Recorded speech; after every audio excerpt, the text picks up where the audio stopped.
TikTok video করায় মেয়েকে গুলি করে হত্যা করেছে বাবা। চাঞ্চল্যকর এই ঘটনাটি পাকিস্তানের দক্ষিণ পশ্চিমাঞ্চলীয় শহর কোয়েটায় ঘটেছে। পুলিশের কাছে নিজেই স্বীকারোক্তি দিয়েছেন ঘাতক বাবা। 28 জানুয়ারি দক্ষিণ পশ্চিমাঞ্চলীয় শহর কোয়েটার একটি রাস্তায় এই নৃশংস ঘটনা ঘটে। নিহত এই কিশোরীর জন্ম পাকিস্তানে। সম্প্রতি সে পরিবারের সঙ্গে পাকিস্তানের বেলুচিস্তানে ফিরে এসেছিল। গোলসেন্স গ্রুপের হোটেলে বিনিয়োগ করে সুদমুক্ত হালাল আয়ের সাথে বিলাসী জীবনের বিরাট সুযোগ। বিনিয়োগ একবার, রিটার্ন বারবার। পুলিশ কর্মকর্তা বাবর বালুচ বলেন, নিহত কিশোরীর বাবা সন্দেহভাজন আনোয়ারুল হক প্রাথমিকভাবে বলেছিলেন অজ্ঞাত বন্দুকধারীরা তার 15 বছর বয়সী আমেরিকান মেয়েকে গুলি করে হত্যা করেছে। তবে পরে তিনি নিজের অপরাধ স্বীকার করেছেন। আরেক তদন্তকারী পুলিশ কর্মকর্তা জুহাইব মহসিন বলেন, তদন্তে দেখা গেছে যে এই কিশোরীর পোশাক, জীবনযাত্রা এবং সামাজিক জীবন নিয়ে তার পরিবারের আপত্তি ছিল।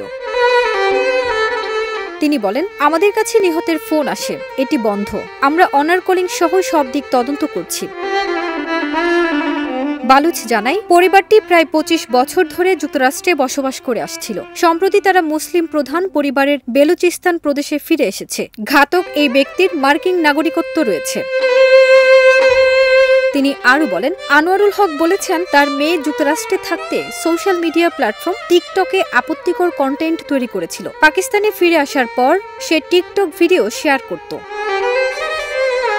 হত্যাকাণ্ডের সঙ্গে জড়িত থাকার অভিযোগে আনোয়ারুল হকের শ্যালককেও গ্রেপ্তার করা হয়েছে বলে জানিয়েছে পুলিশ।